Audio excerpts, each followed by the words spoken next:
and welcome to episode number 5 of Speaking Tangents with me, Fidas, and Orion. Welcome in, everyone. Hello. Well, so let's say we kind of already started it before we started it. It's boiling hot here in Germany and in Europe altogether, as I read, and we had to change the Friday's pizza for Sushi Fridays because No. I'm not sitting next to a full blast oven, so yeah. How high does yours go? 220 Celsius? 250. 250. Poof. Yeah, it's No. a non-starter. Let's not go there, yeah. Yeah, so we kind of already had an entire podcast with also my wife as a featured guest, but she did not want to go on tape or on record. So yeah, it is what it is. But we discussed many interesting topics. Some of them are kind of an irk to us for some reasons. But, you know, I was thinking maybe let's revisit them a bit more because... Yeah, sure. Why not? So we were talking about organized religion and the way it's studied or imposed in schools here in Germany, at least in southern Germany, and most likely here in Bayern, in Bavaria, which is a bit of a different flavor state than the rest of them, right? Somebody once said Bavaria is like Texas, but no guns. Well, there are lots of guns actually, but not AR-15. Like yeah, exactly. It's most likely hunting guns. And also like no open carry shit. So no, big no, of course. But that's a big no in all European countries and around the world, I presume. If you're not in the services of any sorts. Yeah. And even then, like even some police forces here in Europe, they don't carry guns. Right. Yeah. Right. I mean, we do have the street police, which I think they have like pepper sprays, and maybe some of them do have those rubber bullet guns or something. Yeah. I think tasers more often than not. Tasers, right? Yeah. So non-lethal stuff usually. Yeah, so exactly. no actual guns or Anyways, so we were talking about religion and how it's imposed on kids and our our past experiences with religion. Quite surprisingly or quite funnily, we're both just theoretically speaking Orthodox, right? we were brought up in an Orthodox tradition. Let's put it like that. Sure. So I'm coming from Eastern Europe, and southern Romania is mostly Orthodox. My parents baptized me when I was quite little. I did that thing to my kids too, and there's a good reason for it. Which is it? I want to hear it. I don't want them to feel at any point in their life like they missed out. So it's just one punctual or one experience in time they got in the big, in the big mug with holy water from the tap, of course, because it's the holiest of waters from the tap. And it's one and done usually, right? So, and after that, I never imposed anything else or even my lack of belief in organized religion on them. So that's it. The only thing I kind of did, and I don't regret at all, is the fact that when I had to choose between Catholicism, evangelical, so basically Protestant, Islam, or ethics, I chose the latter because I do have a fear of them being indoctrinated at a pretty young age. And I think you can tell me more about this because we just had this this discussion at large while having the sushi. So please. I quite recently lost that argument.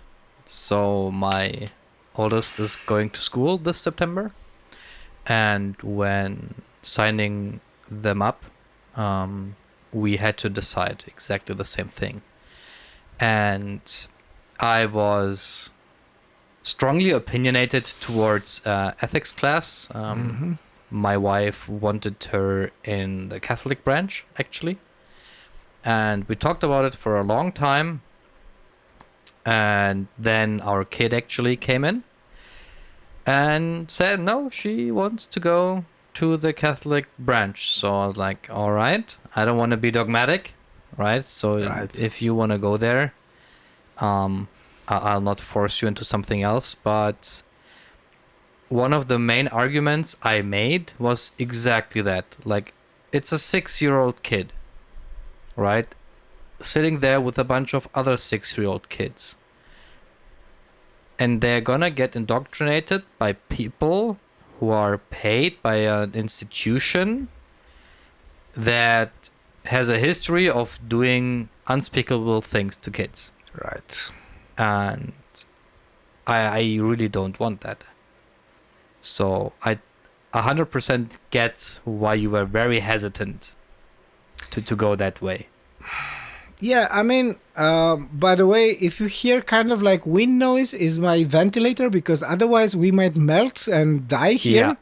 So sorry for that. If you hear like a low rumbling wind noise, yeah, it is something, because we need it, otherwise we'll die. It's advanced life support. Right.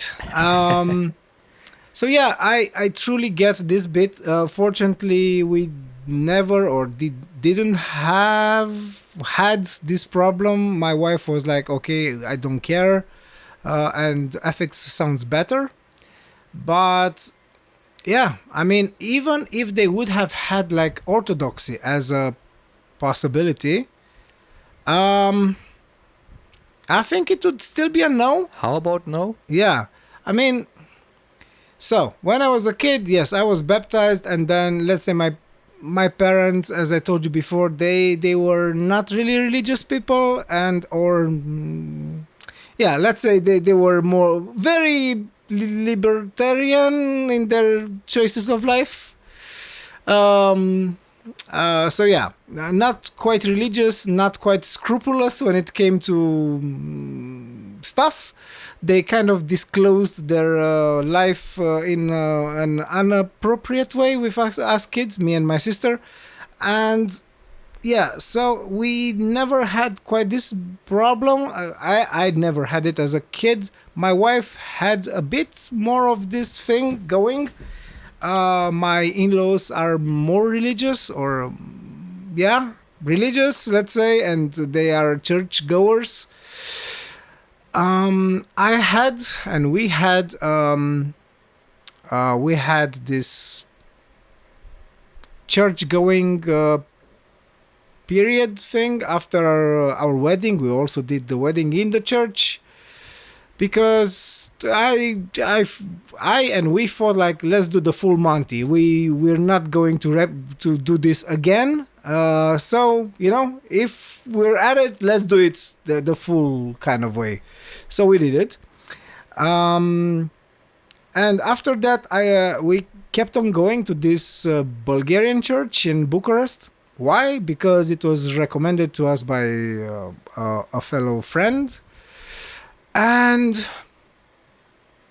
it was going like you'd expect from church. There was let's say, the Orthodox style of sacraments, and then a sermon at the end. And everything was kind of going okay. The guy was interpreting verses from the New Testament. It was decent.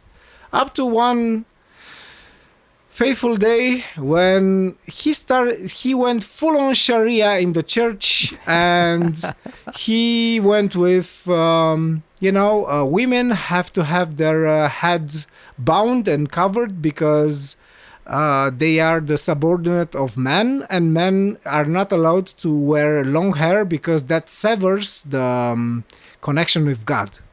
So I was usually, keeping my eyes closed and trying to do like introspection and a kind of meditation while that whole thing was happening. But this was like a rude awakening to a very brutal reality, which was like, no, this guy is full of shit, and this is not something I stand for or believe. And that forced me to open my eyes, like literally and figuratively. And I truly started looking around at the fellow churchgoers. And so remember, this was like Romania in the 2010s, 11s.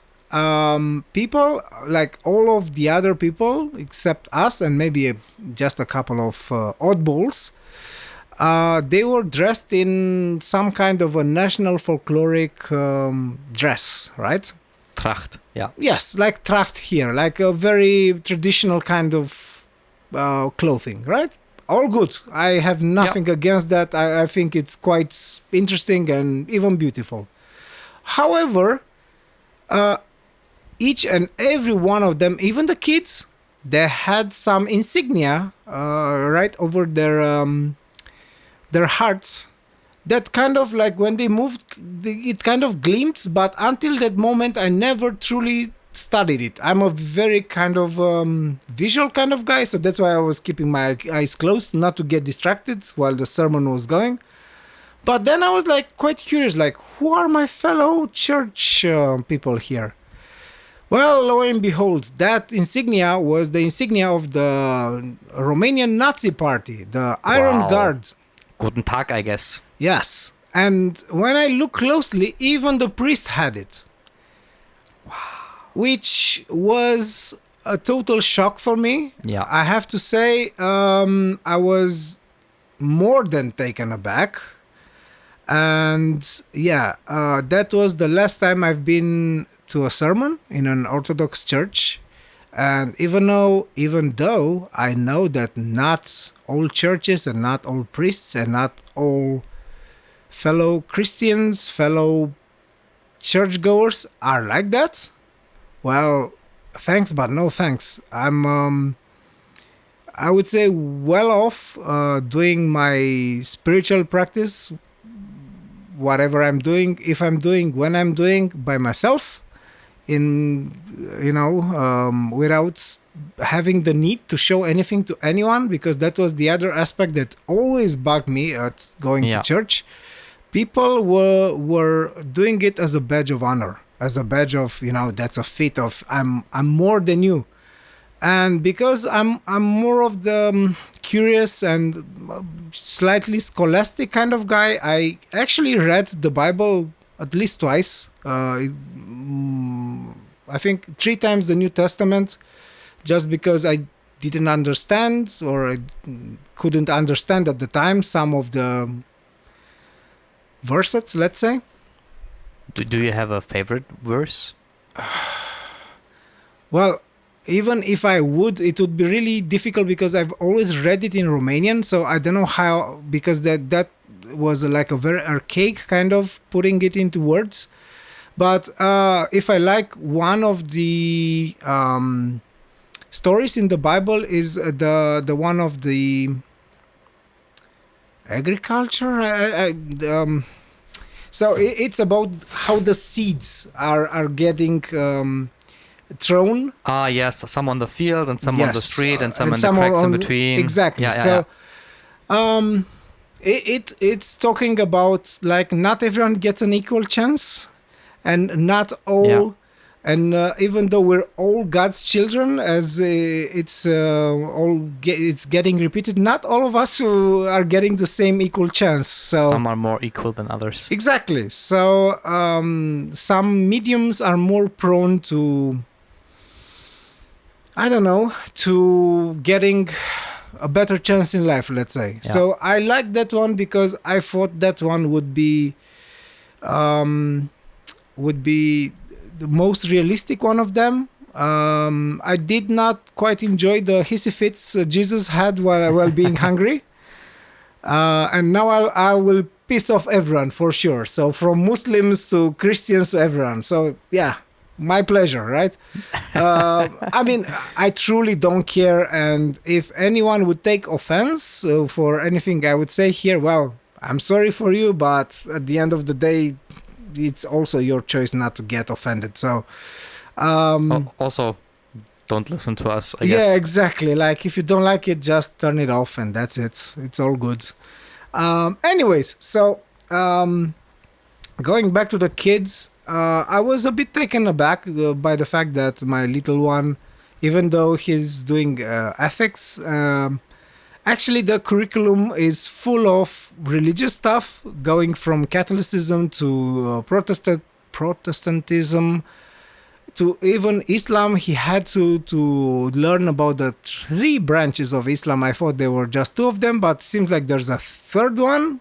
Okay. They've been at war since forever. Also, Yeah. about the Mosaic tradition. Not that much about Orthodoxy. Quite stunningly, I would say. So I was a bit like, huh, you kind of missed a bit chunk and kind of the original chunk of it all. But okay, whatever. Now you made all the Orthodox people happy that you said that. Yes, perhaps, but I might still get stoned, and not in the Dutch sense of things, right? Excommunicated. Yeah, exactly. Anyways, so just to close up my my dissertation about religious and stuff and religion, I seldom met a Christian that would truly be a Christian. I've met more non-religious people who would Qualify as qualify as Christians as per the New Testament, and that's my closure here. Thank you. Yeah. So there's a lot to unpack. Maybe a little bit to my personal background. So I also grew up in an Orthodox household and going to church. I even spent some time in monasteries, actually. Okay. So learning the Assyrian language and the Syriac script, and it's called Ktobonoyo. Okay. It's the written version. So literally translated means the book version. Ktobo being the book. And it's like Latin, right? In the Catholic Church. So there's this dialect, let's say, or a branch of the language. And I spent a lot of time like in church and, you know, going through the education there as well. And the problem that you described earlier in like half a sentence is, I think, the important thing here. You have an institution that has kind of the final say and the and can shape the narrative, and people have to just take it. It's that way or the highway. And even if there are mostly good people in these institutions, right? So I know for a fact that most people that used to go to church when I was at church are good people. That just does not take away the problems an institution like that brings. All the politics, the money, the power thing. And that's not even just a religion thing. It's like a general thing. The second you have power in play, it corrupts people, and, you know, having power and not abusing it is also kind of not fun. Yep. Right? And the people who would be good around power because they would not be corrupted by it, they don't want it. And so almost by definition, you have people who shouldn't be in a position of power in a position of power. And that's one of my personal biggest issues with institutionalized religion specifically. Right. So I think that's the most important takeaway. And to go back to the New Testament, and that will be my last thing on the Bible and religion and stuff. So if you truly read the word of Christ, right, he was against organized church. Yeah. He was truly against it, and he was basically sold by those whatever they were, Jewish religious figures, and that's the end of the story. So he was against this thing that's done in his name nowadays, if that character truly existed, because that's a different story for a different day. Yeah, And with let's this not one, open that can I of will worms. piss off truly everyone. But yeah, there is at least a theory, and it's backed up by pretty serious arguments and proof that that might have been just a metaphor or another Messiah story that, you know, the awaited one that everyone needed, so they created one if there wasn't one. Sounds very human to me. Exactly. So there were many chosen ones in history, but let's go with the story and let's presume it was still true. The unfortunate realization for all of us is that even though that character might have existed and was the son of God, nobody took him serious. They actually they were like, okay, good, let's go back to business like we did until now. So They quite literally murdered him and then went back to another day in the office. and to add insult to injury, everyone is wearing his his torture device around their necks as a reminder of, you know, his sacrifice. And it looks cool as a jewelry, but it's a bit you know, Yeah. it's a bit much, I would say. I agree. Anyways, But you know what's also really important to me personally? So when my kid said, no, I want to go into the religion branch of class, my knee-jerk reaction was, fuck, no, you don't. And then I was like, hold on. That's exactly the same reaction I got from my parents when I went from, oh yeah, I believe in God, to I don't believe in God. And I don't want to go to church, and I don't want to go to monasteries anymore, and all that stuff.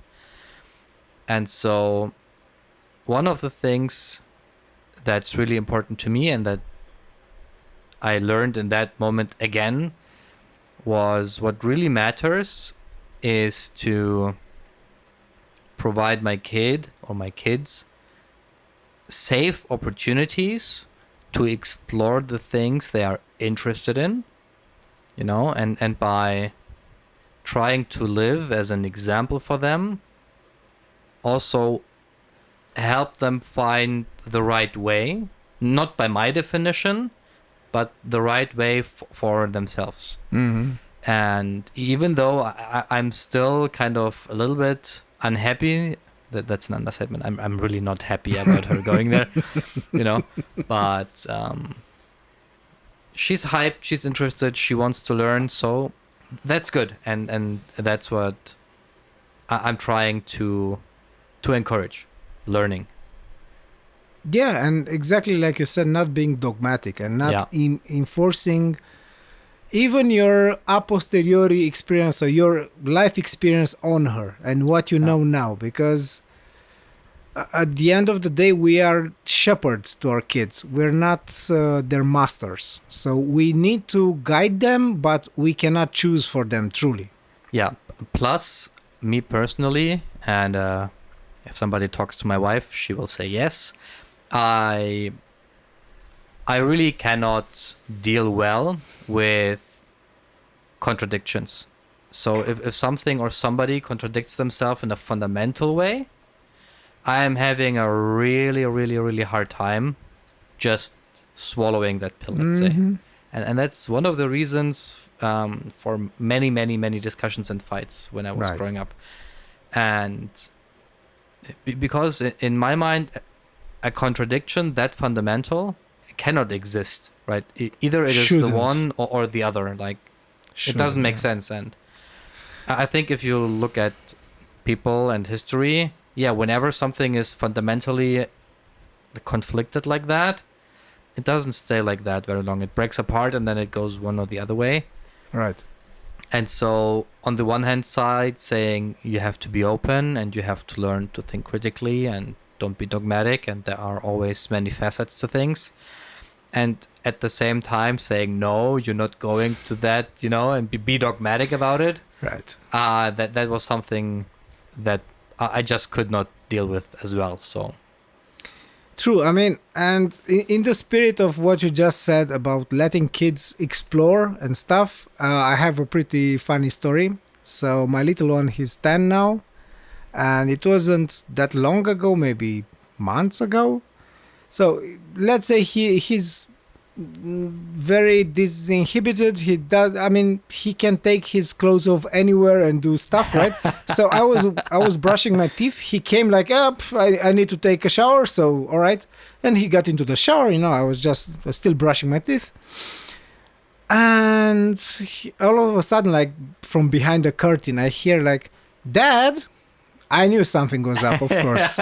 He starts like that. From their inflection, you know. All right. Yeah. What's up? So, and he opens the curtain, right? So if we have this as boys, like dick, right, and balls, what do girls have? I mean, fair question. Very good question. And I mean, my head went like straight into design mode and was like, how do you explain stuff like this to someone who, one, never saw what he wants to understand, cannot truly and will not most likely see it for a while because he's 10 and he shouldn't. And three, how do you use like examples from his life experience to explain what that is? I was like, yes, it's not like what we have. It's more on the inside. So the outside looks something, imagine like a peach or like a plum, because it kind of looks like that. I haven't gotten into the peach versus nectarine, but that's for more a more advanced session, let's say. And I was like, and he was like, oh, okay, but is it like us, like something on the outside? I was like, no, it's more like on the inside, like a pocket, A pocket, like a pocket from the pants, from the jeans, like, yeah, so you can put your hand inside. But, I mean, technically, oh boy, yeah. So that's gonna be the episode title, that, right? The peach in the pocket, the peach in the pocket, or the pocket in the peach. Yeah. So I was like, yeah, not quite the hand. There's something else, but just wait a couple more years. We'll have, we'll go again at this bit with more explanations. Episode number 2, yeah. Yeah, more anatomy, exact things. But yeah, I have to say, so I don't have an issue about sex, and about this I want to go next subject to music, because by the way, there's a great what is it, like a prog rock guitar album by Steve Vai, which is called Sex and Religion, which I find like mwah. Can't have the one without the other, I guess, sometimes. I mean, people had to reproduce, and yeah, anyways. So also it's fun, but it's really fun, but also prohibited, but also fun, but also you have to be married, but also you don't have to be married, and anyways, stuff.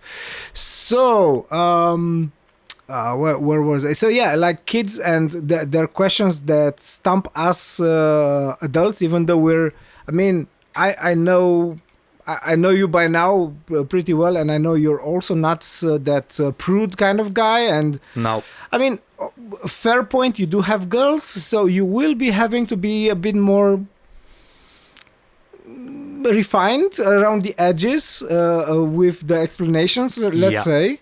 But of course, you have your wife there for it, so that's a huge help. That helps a lot, right? Plus, I'm a trained medic, so I have the anatomy part pretty down, and the like. Yeah, but I have to say, so I was 7. Yeah, I was first grade when my dad went full on anatomy explanation on me, and it was such a turn off. No. I was like, why would anyone do that? Like, that sounds like, ugh, why? Yeah, true, but if the question is along the lines of why does my body do what it does, right? And the missus is not there to, be it redirected wasn't. to. It wasn't. I just Yeah. asked something about.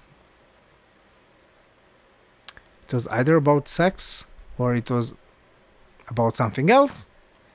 Anyway, It went on a tangent and I'm pretty know. sure, or I think, even though I might have repressed that memory, I think I found like a porn magazine or something my dad had. So I saw some things and then I had some questions, of course. And he went like full on anatomy, and then I had boy. way more questions. I was like, Yeah, no. wait a minute. Not doing First that. of all, why? Second, like. Yeah, no, not doing that. So. Yeah, it all sounded like a horror story. Yeah.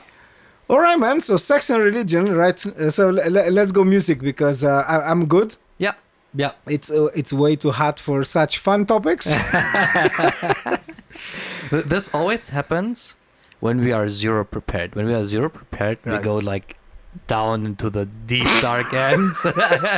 Last time From the deep end, yeah, like last time we started with something silly and funny, yeah. and today we start with like religion. Religion, right? Dum. Down.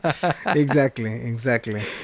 So yeah, I wrote a piece on somewhere which I don't have at hand, but it was something along the line of music, Newman and phenomenon, which I don't know if it's Newman or Newman, but it is what it is. And I'm a trained recording engineer, like with diplomas and all that good stuff.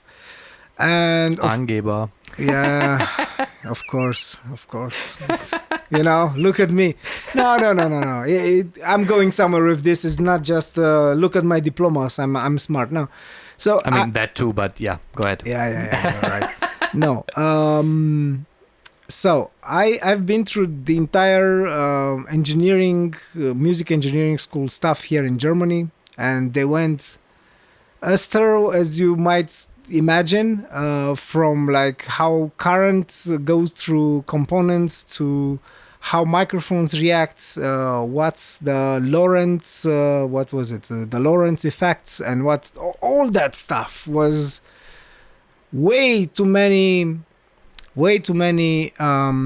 details for anyone's good, because the details don't tell you why you have to use something for getting a certain effect. So you might have the intuition to say, because that might happen in that environment and this and that, then, but there were not too many examples, unfortunately. Now, as we all learned in school, sound, it's a very particular thing, and it's basically it moves all the molecules of air kind of in like Newton pendulum. Yeah, if you know that toy with, you have, I think there are like 5 or at least 5 metal balls, which are affixed to like frame, right? Yeah. Of sorts, and each one.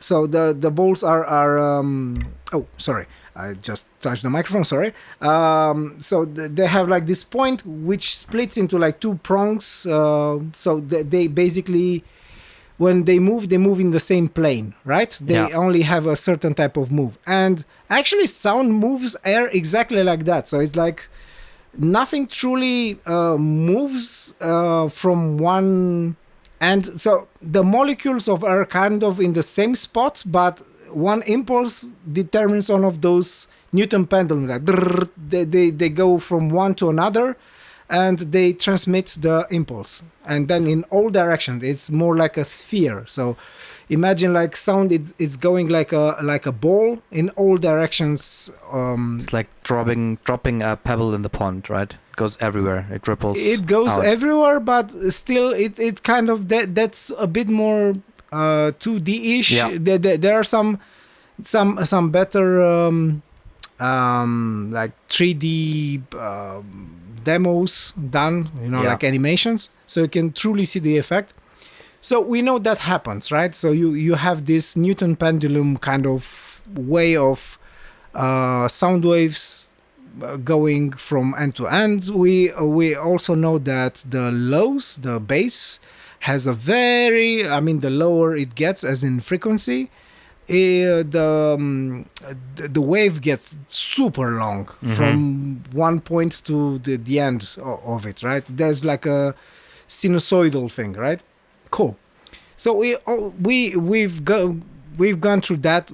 I presume all of us also in school did a bit of like in the mechanics thing, Yeah, a bit of some of it. acoustics and stuff, right? Not the fun part, unfortunately, more like the dry dry bit of it, right? But now there's another thing. So where I was going with this all, I was going with this esoterical side of music, which we kind of feel by default as humans. And I also observed on animals. When I was living with my parents, I had cats, and there was a very particular cat which was she loved what did she love? Vivaldi. She loved Vivaldi. Whenever I would play, Of course she did. yeah. So whenever I would play the Four Seasons by Vivaldi, what was it? I think the summer when it starts with that very forte passage, right? The storm, the summer storm. She would go like up there on the. So we had like this huge bookshelf, like up to the ceiling, and the speakers were like on the top shelf, right up there, in between the books. So she would get up on the speaker and would try to catch something in front of the in front of the speaker. Interesting. Yeah, but only for I tried then as an experiment because like science, many cassettes. Tinkering, so I tried from Black Sabbath to Snoop Dogg to Iron Maiden to medieval chants to we had quite a library of music at home. Yeah, right? it's quite a spectrum. Yes. So my dad was the rock guy, and then when I started studying music, I got so interested in all types and all kinds of music that it was amazing, right? And I observed that at the cat. I was like, yeah, that's a very bizarre cat. Okay, whatever. But then I would go in, to visit friends, family, people I knew, and some of them had dogs or they had like parrots of all sorts, and I saw all kind of reactions to different sounds and to music. I was like, okay, so that there's something here. And then I'm teaching music. I'm teaching guitar at a school here nearby in Augsburg, and I got to this point of explaining theory to one of my students. He's a more advanced student. Actually, we just had one of our lessons. And I was telling him the difference between the major and minor. What makes a tonality or a chord, what gives it the major quality, and what gives the chord, the minor chord, the minor quality. And when you have to explain this, you have to go into all kind of epithets and adjectives, like it's sad, is melancholic, is nostalgic, especially for minor. But then if you go back to the bare bones and physics of it all, right? The difference is you combine a couple of frequencies. So just the simplest explanation of what's major and minor is the third step of the degree or of the scale. It's either a major third or a minor third. So the difference is one semitone. That's it. And that difference has like a huge reverberation in our inner bits, in our spirit, in a way, because it will make us remember remember people we missed. Will send us back on like trips, or like a song written in a major tonality will give us this like full of life and presence, and this feeling of yeah man, yeah, it's everything is good, it will be fine in the end, You right? know what's really cool about this? So I have no idea about music theory.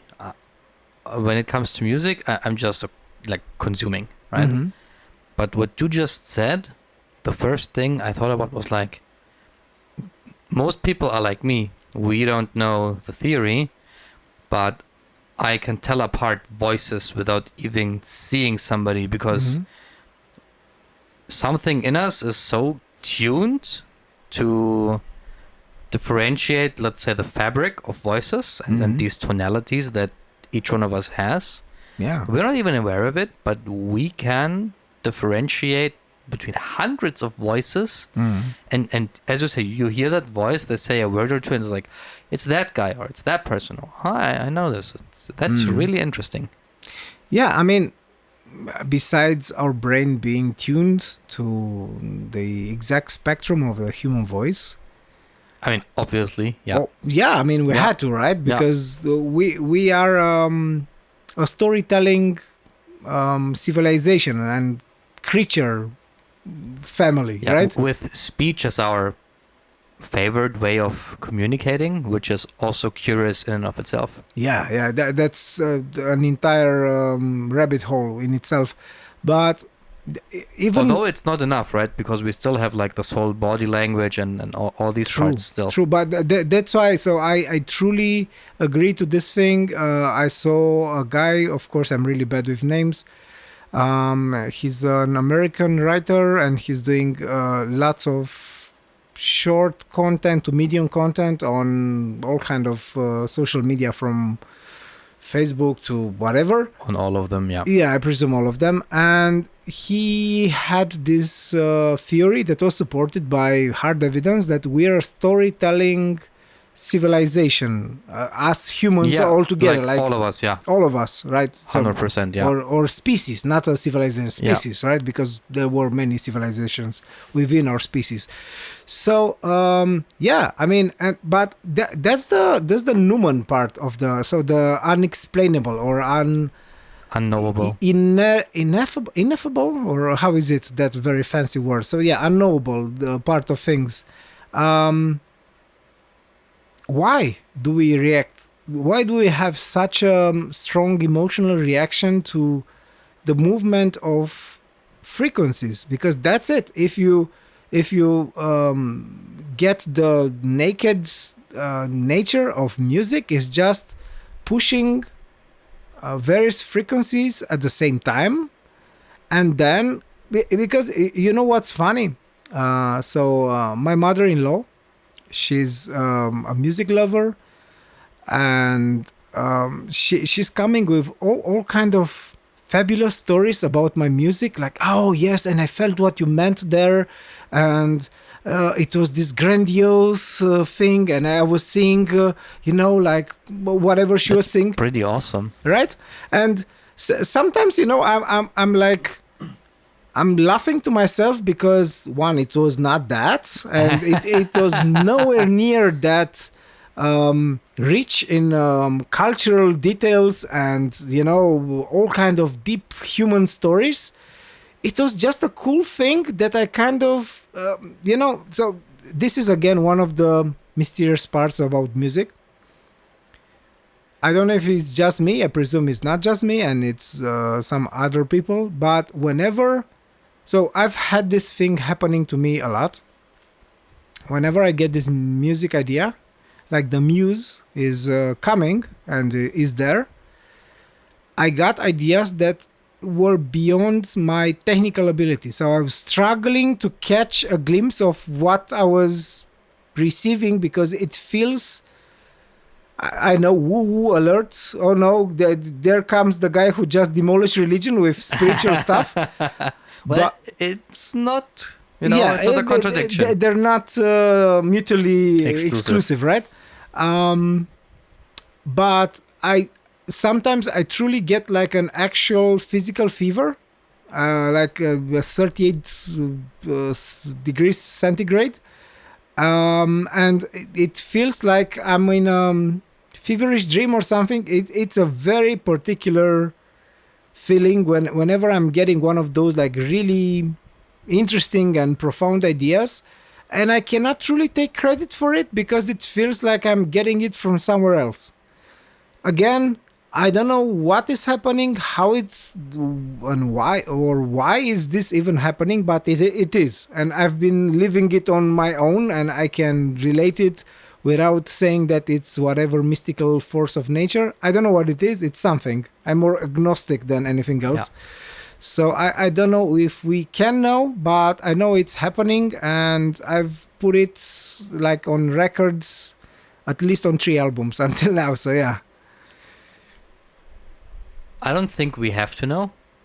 And although I felt always connected to Goethe's Faust because of this whole ich möchte wissen, was die Welt in ihrem Innersten zusammenhält. So I really want to know what keeps the world together, right? So always curious and always trying to understand. At the same time, over the years, I understood and embraced the fact that I cannot know everything and I don't have to. And it's okay that there are things out there that I don't understand or we as humans don't understand but still enjoy. And so I 100% can enjoy your works of art or other people's works of art without understanding and ever being able to reproduce that myself. So that for the knowing part.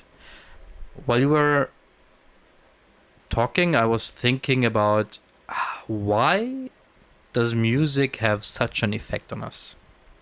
Because you're right, it's just some waves doing funny things to some particles we can't even see, and all of a sudden I feel like crying, laughing, you know.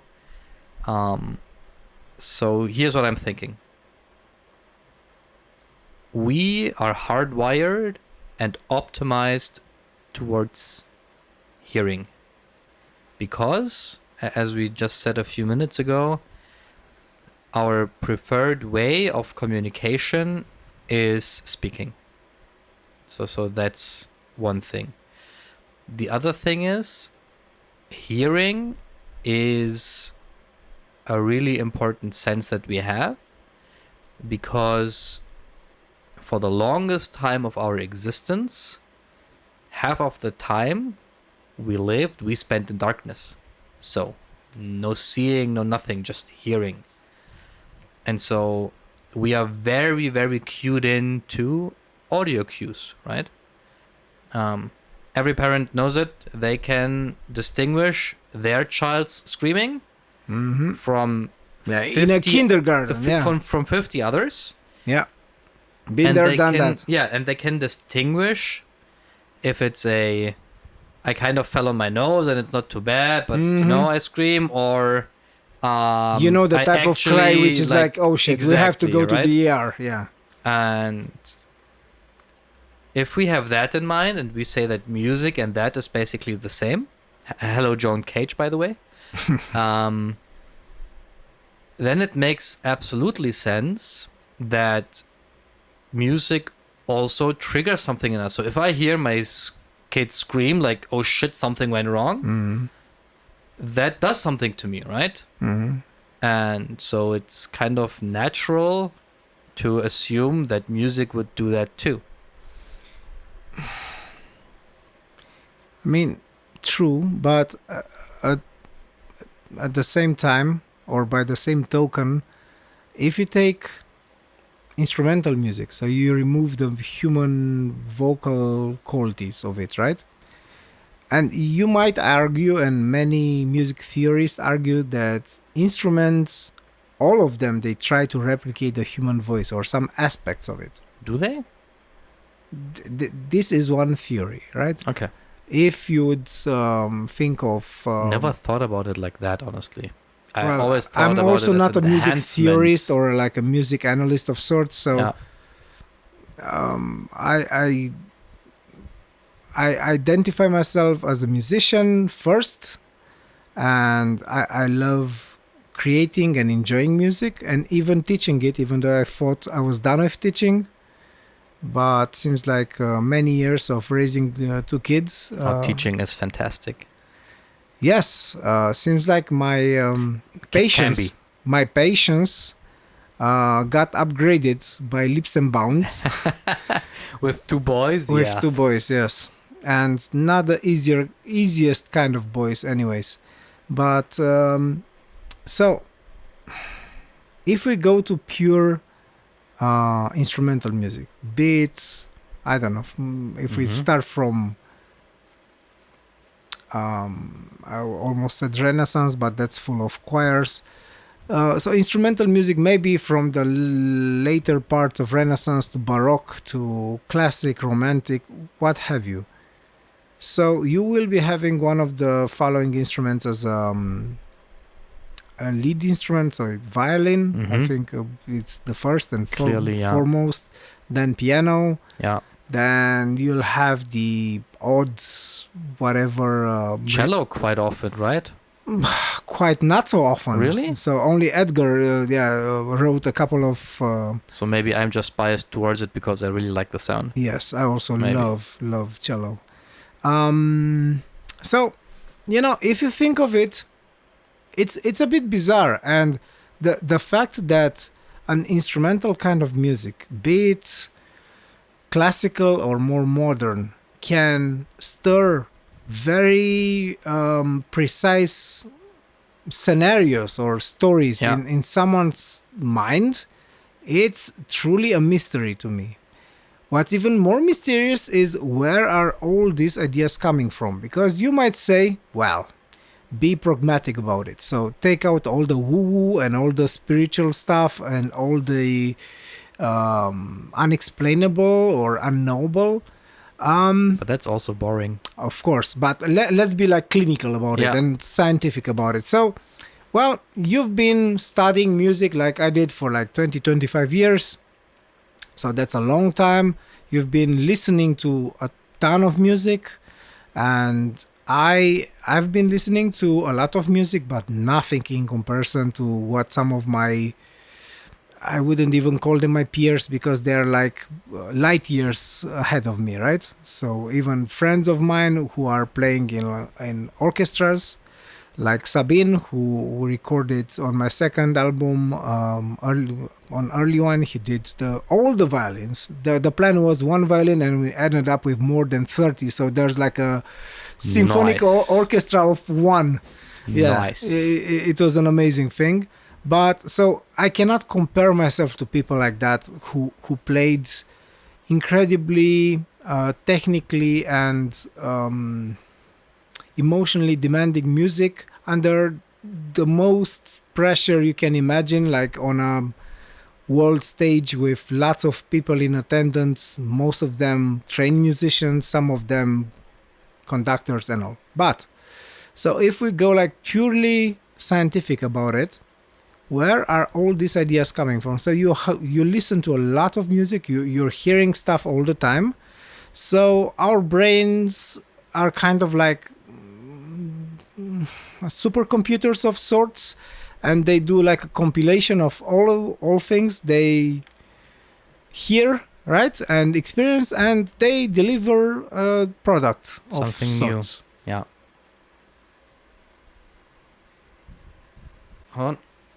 So if all of that is true, how could anyone get any kind of an idea, musical idea, be it, or of any other kind of idea, which is beyond their skill?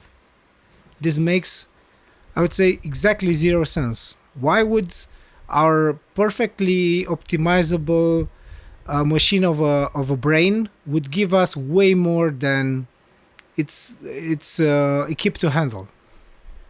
This thing puzzled me forever, like, and has been puzzling me for a long time. I don't think these are in conflict. Because specifically the ability to dream bigger than what we can do right now is what makes us humans so successful on a planetary level, let's say. as a species. However, it's still interesting to think about, what did the first ever human think that decided to use some piece of wood or some stones as bongo drums? Well, what were they thinking? What was going on? Like, I'm Yeah. pretty sure that singing and you know, I mean, singing, if you want to go scientific, the modulation of your voice in a melodic way, right? I mean, yeah, that's pretty straightforward, right? But like, what happened that somebody thought like, oh, it would be really nice if we added this sound to this? I think that's the really interesting part.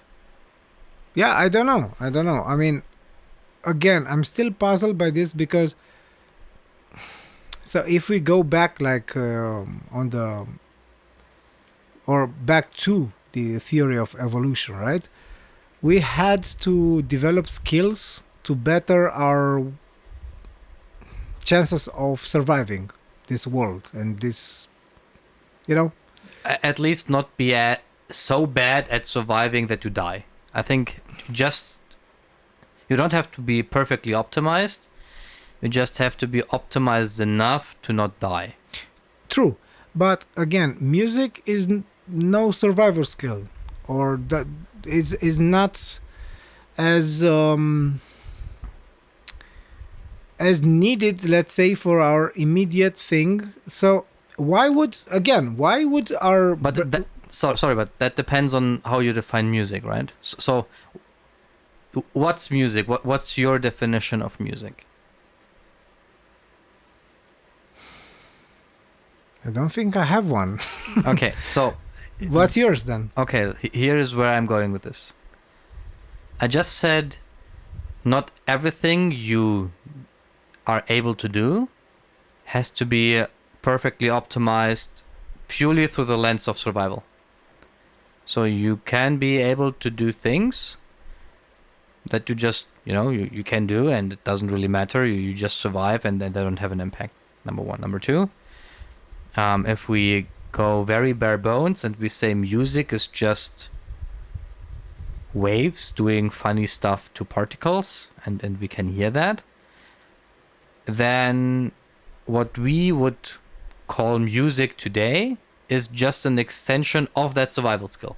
Because if we go the ability to hear these waves doing things, because we need to talk, we need to hear predators and so on, then music, let's say the process of structuring these sounds in a pleasant way.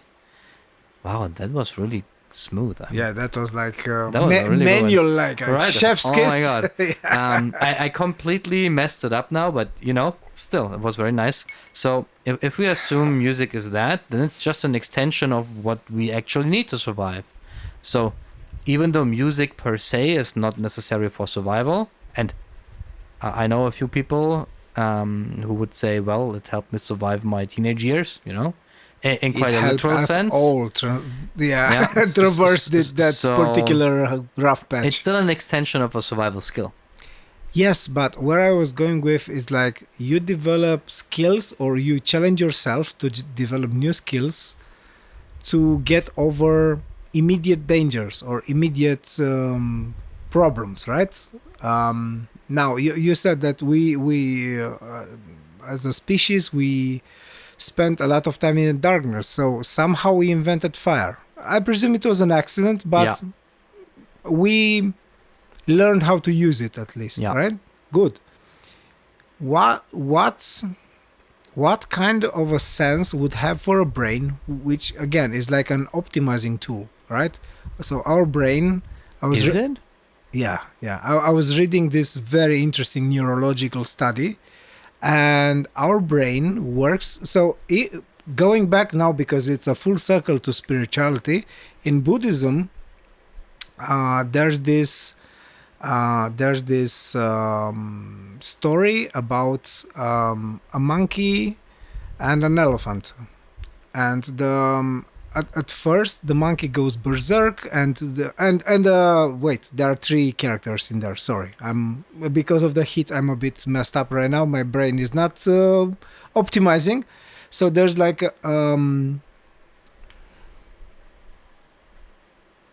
there's like a man or a human of sorts. Doesn't have to be a man or a woman. A monkey and an elephant, and the monkey and an elephant are kind of like two aspects of our mind, Yeah. right? So there's like the very strong moving through obstacles way, and the panicky, agitated, The monkey brain. the monkey brain, right? And at first, like the monkey is going berserk, the elephant is kind of panicking, the human doesn't know what to do, and by learning how to control the monkey and the elephant, they at the end of that cartoon-like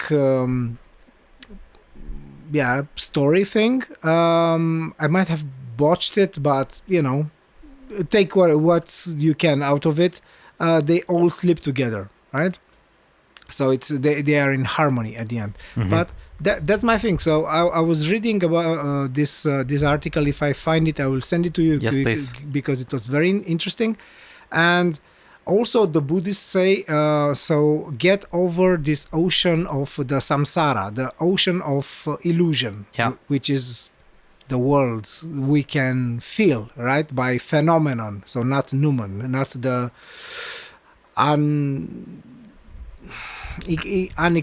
unexplainable or the world beyond, right? So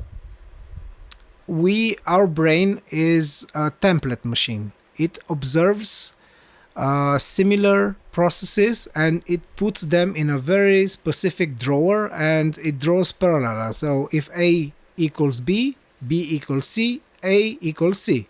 Easy peasy. Does that actually match most people you know? Now, the fact that René Descartes said the common sense is the most most common in the world, common thing in the world. It's a very bad translation from French. Well, I would say stupidity is the most, Because most people I know, they are nowhere near that rational. true. However, we ourselves are stupid to other people way beyond us in skill and level. So it is a circle, more like a spiral, a helix. So I don't think there's hierarchy there. I just think that Yeah, even though we're good at recognizing patterns, that does not make us rational beings. That's what I'm saying. true. However, so let me get my thing until the end. So if our brains has been studied to be this template machine and observing of algorithms, so it creates algorithms for things to make life easier on us, right? So whenever you're acquiring a new skill, there's always the same sequence of events. You first bump heads. Before bumping heads, you have the curiosity, then you have that bumping heads, then you have that again, it goes up again, as in trajectory, like, okay, you keep on getting interested, it starts going smoothly, and then it optimizes it until the end, up until you do that thing without thinking. It's basically shutting down the whole culture, or the whole energy consuming part. Exactly, right? Yeah. So the thing, like, and that applies, sorry, I had to readjust, that applies to every and any other skill we ever acquired. Now, if our brains are truly like this and only like this, which I would dare to say they're not. Nah, the only word just killed it, yeah. Yeah. They were observed to work like this, scientifically speaking. Yeah. From a neuroscience point of view, that's kind of what they observed. Good. Why would my brain or any other musician's and or creative person's brain would give them something that's over their skill? That always freaking fascinated me because it makes truly no sense. So it's not a matter of surviving, not even for me. I mean, in a way, I'm being very creative. I have this urge or this need to create, but not necessarily things that challenge me, right? So it is not that I'm looking for the challenge like actively, but sometimes, not often, but sometimes when, like, in the old Greek writings, the muse comes, it happens exactly like that. And I have, for example, on my third album, I have a couple of songs that were exactly like this. One of them is called Northbound, the other one it's called Gabriel, and the last one is Andre, which they came out of nowhere, like complete pieces. I did not have to fill in the blanks or anything, complete pieces. There's a mystery Nice. for me, right? I Yeah. mean, and again, I don't want to kiss my own bottom and say, oh man, what a composer I am. I mean, I don't feel I am the composer. That's the bit that kind of not frustrates, but kind of puzzles me, right? Because where did those ideas come from? They were well beyond my knowledge, capabilities, and comprehension, I would say. True, maybe. I can't say. I'll just take what you say at face value here. At face value here. There are two questions in what you just said. One is, why does our brain come up with stuff that we don't know how to do? And then the question of, where is this stuff even coming from? The second, I have no idea. I mean, that's what makes it so interesting. Yeah. I think there seems to be a process that kind of combines things we know and things we maybe have seen or experienced on a subconscious level as well into these new things. And it's like if you have like 6 colors that you can combine, and you can combine them in I don't know how many ways, and our brain just tries each one of these permutations out. Maybe it's something like that. I think the why do we have this capability part is most likely survival again. Why would I say that? And here comes the creative problem solving thing. The question of survival is the question of how good can you solve the current problem that's threatening your life. So, shelter, food, water, warmth, whatever, society, And the better you are at solving these problems, the better you survive. And this mechanism of optimizing and of coming up with an idea that you don't know yet how to do that will make stuff even better for you, I think that's born from there. So that's why our brain says, oh, you do this. And you're like, yeah, dude, but how? I think that's where this is coming from.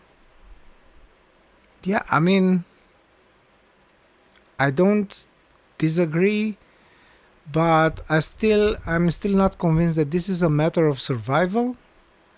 I mean, for us creatives, maybe in a way, we have this urge to create, but I still don't know. I'm still puzzled.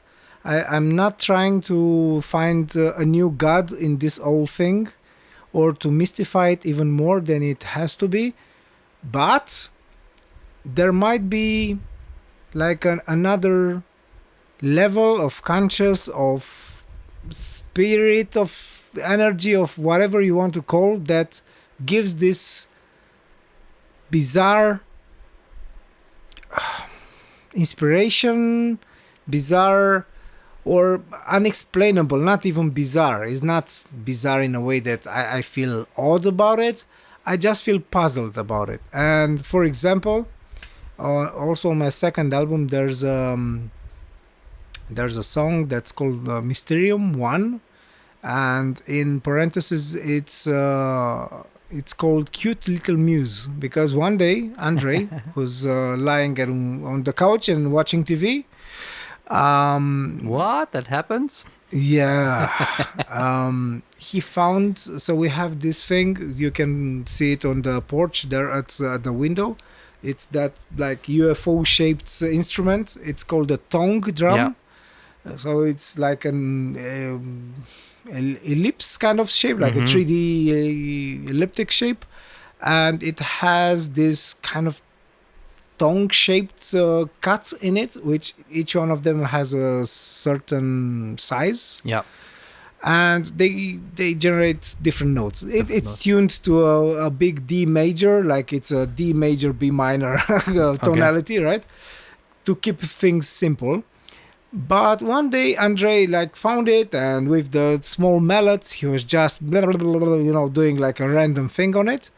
And all of a sudden, from all that noise, so I could hear it. I was in the kitchen getting their lunches ready, like their lunch boxes for school. And all of a sudden, so he stopped that madness, and then da da da da. I dropped the knife. I was like, "What's that?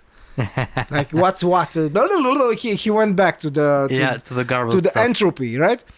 I was like, from all that chaos and truly entropy, something all of a sudden, like I know that theory that if you give like if you take how many thousands or millions of monkeys or chimpanzees and give them typewriters, in like 1 million years they will Yeah. write the sonnets by Shakespeare and other.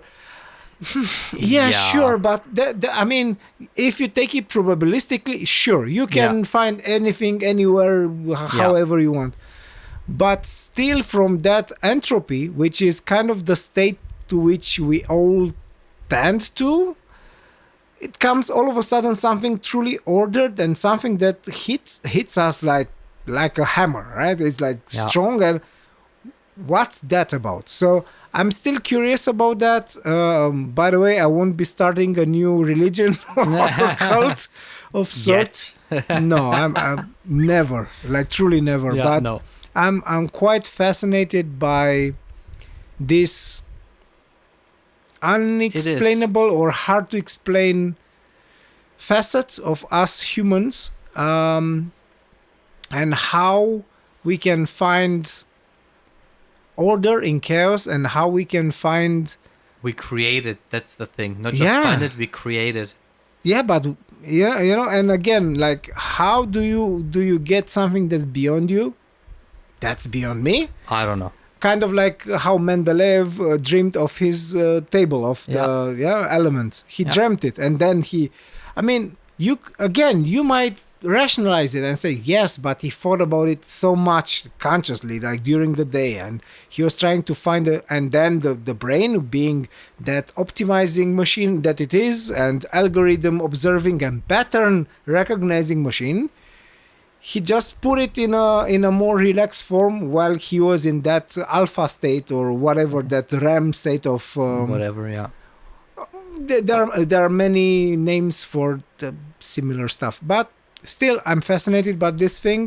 I keep on getting musical ideas, and I'm curious what stories they will trigger in people, and Yeah. what explanations or what reactions they will provoke. So yeah. Yeah. What's really interesting to me, like, whatever. Even if we could actually have a proper causality chain, why this phenomenon that we can see in our brains is related to survival, right? Okay, we know that. Whatever. That's not the interesting part. How is it that a bunch of carbon, right, and some like other elements, they built the system that fires like electrical impulses, and then some chemicals do their thing, and we have thoughts, inspiration. Like, to me, that's so fascinating, and that's something I cannot really wrap my head around. Like, I learned about the neurons, and this is how this works, but Yeah, also, the mechanical part of it. but also, does it? I don't know, like I can still not really explain and wrap my head around it, and that's what makes it so fascinating. True. And with that, I think we're done for today. That's kind that's of a good spot to end. Some food for thought there. Right, and kind of in a full circle kind of way, we went from deep but still kind of down to earth topics to this one, which I exactly like you said, I don't know if I want to know, but I'm still puzzled and curious, or like who and what, or how does this muse look like, and why does it visit me and other people who suddenly feel the urge to express themselves through. Why does it visit you and not me, for example? Exactly, right? Like because I truly don't think there's anything truly special about me, and that's another thing, like which I want to also talk about, like when we come to being proud of things you have no agency over. So I don't. Whenever this sort of inspiration comes over me, I feel like I have no agency over it. It just happens, and I have to catch lightning in a bottle. So. And you make it happen. So you somehow, definitely, with my reduced means, I would say, because who knows what someone even more capable. I mean, not just who knows. We can listen to that music. Anyways, so with this thing, which will keep on puzzling me for a while, I presume. Yeah. This will be most likely a reoccurring theme in our conversations. I presume, because I won't stop being a musician anytime soon, or anytime ever. Yeah, please don't. Yeah.